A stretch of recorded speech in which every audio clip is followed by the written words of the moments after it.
Jane Austen was a remarkable novelist. She lived in England over 200 years ago, but honestly her stories feel fresh and alive even today. Pride and Prejudice is perhaps her most famous work. It was published in 1813, and interestingly, the book has never been out of print. People all over the world continue to read it, study it, and, well, fall in love with its characters. The novel asks timeless questions about love, society, and personal growth. To truly understand Pride and Prejudice, we must first step into its world. The story is set in Regency England. It was a time of great elegance, but also strict social rules. A person's place in society was very important, and this was especially true for women. Their lives were defined by their family's wealth and connections.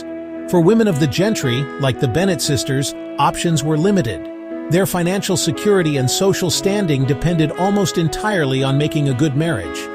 This pressure created what was often called the marriage market. Young women were presented at balls and social gatherings, where they were expected to display their accomplishments, like playing the piano or singing. At the center of the novel is the Bennet family. They live at the Longbourn estate in Hertfordshire, and honestly, the family is a lively and varied group. Mr. Bennet is the patriarch. He's an intelligent but detached man who prefers his library to the company of his family. He often retreats from the chaos of his household with a sarcastic remark. Mrs. Bennet is the opposite of her husband. She is a woman of mean understanding, little information, and uncertain temper. Her main goal in life is to see her 5 daughters married. Jane is the eldest and the most beautiful. She is gentle, kind, and always sees the best in people. Elizabeth, the second daughter, is our heroine. She's intelligent, witty, and has a sharp tongue. Mary is the plain, studious sister who is always trying to sound profound. Catherine, or Kitty, is easily influenced by her younger sister Lydia. Lydia is the youngest, a flighty and reckless flirt. The quiet country life of the Bennet family is suddenly disrupted. A wealthy young gentleman named Charles Bingley arrives. He rents a large nearby estate called Netherfield Park, and honestly, news of his arrival sends a wave of excitement through the neighborhood. Mr. Bingley is a charming and amiable young man. He's good-natured, friendly, and easygoing. At the first public ball, he is captivated by the eldest Bennet sister, Jane. He dances with her twice, which is a clear sign of his admiration. Accompanying Mr. Bingley is his close friend, Mr. Fitzwilliam Darcy. Mr. Darcy is even wealthier than Bingley, with an income of £10,000 a year. However, he has a very different personality. He's tall and handsome, but also proud, reserved, and honestly, a bit arrogant. At the ball, he refuses to dance with anyone he doesn't know. He even dismisses Elizabeth Bennet as being only tolerable and not handsome enough to tempt him. His behavior earns him the immediate dislike of the entire community, especially Elizabeth. So the Meryton Ball is actually a pretty pivotal event in the novel. Elizabeth Bennet, for example, is quick to form opinions. She actually prides herself on her ability to judge character. But Mr. Darcy's first impression of Elizabeth is equally flawed.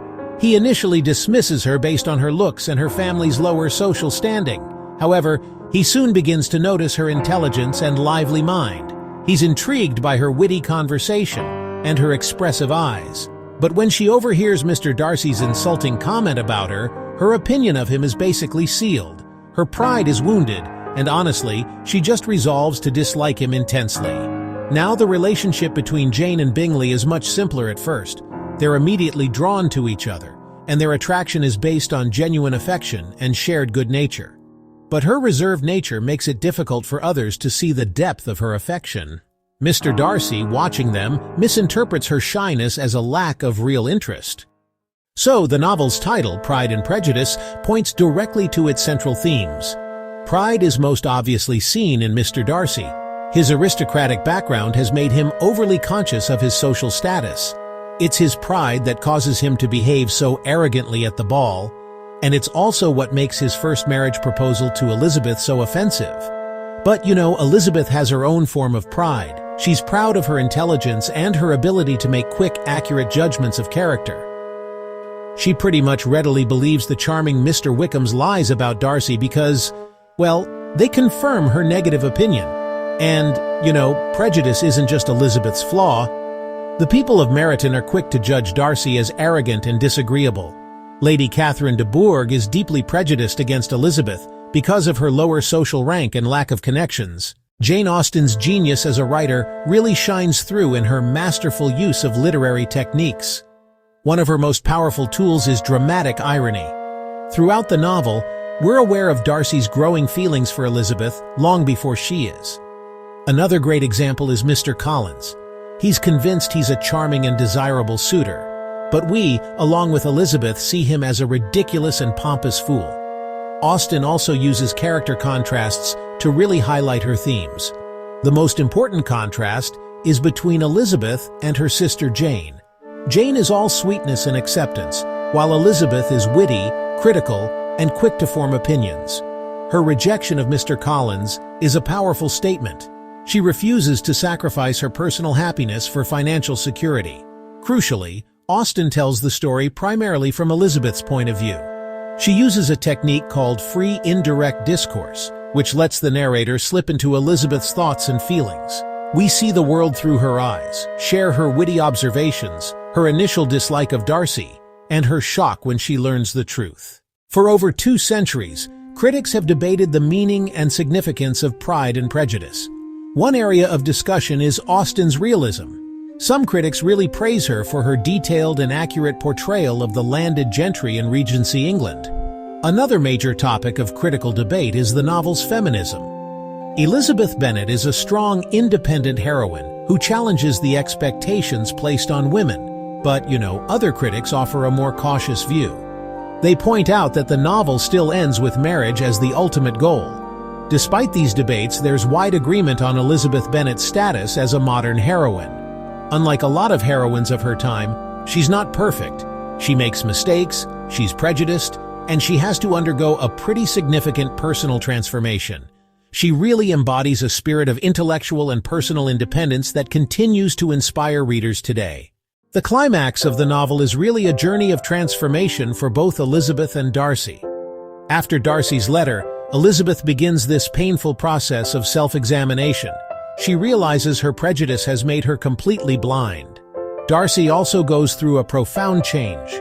When Lydia Bennet elopes with Wickham, creating a massive scandal, Darcy secretly intervenes. This selfless act is the ultimate proof of his changed character. Their transformations lead to a second, very different proposal. This time, Darcy is humble and Elizabeth is receptive.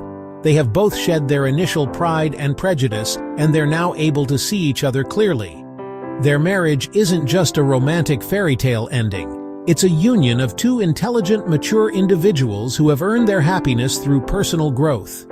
Pride and Prejudice remains a beloved classic because it teaches us valuable lessons. It warns us about the dangers of making snap judgments. It shows us that people can change and that true understanding requires empathy and humility. The journey of Elizabeth and Darcy reminds us that the path to happiness often involves looking past our own pride and prejudice to see the truth in others, and honestly, in ourselves.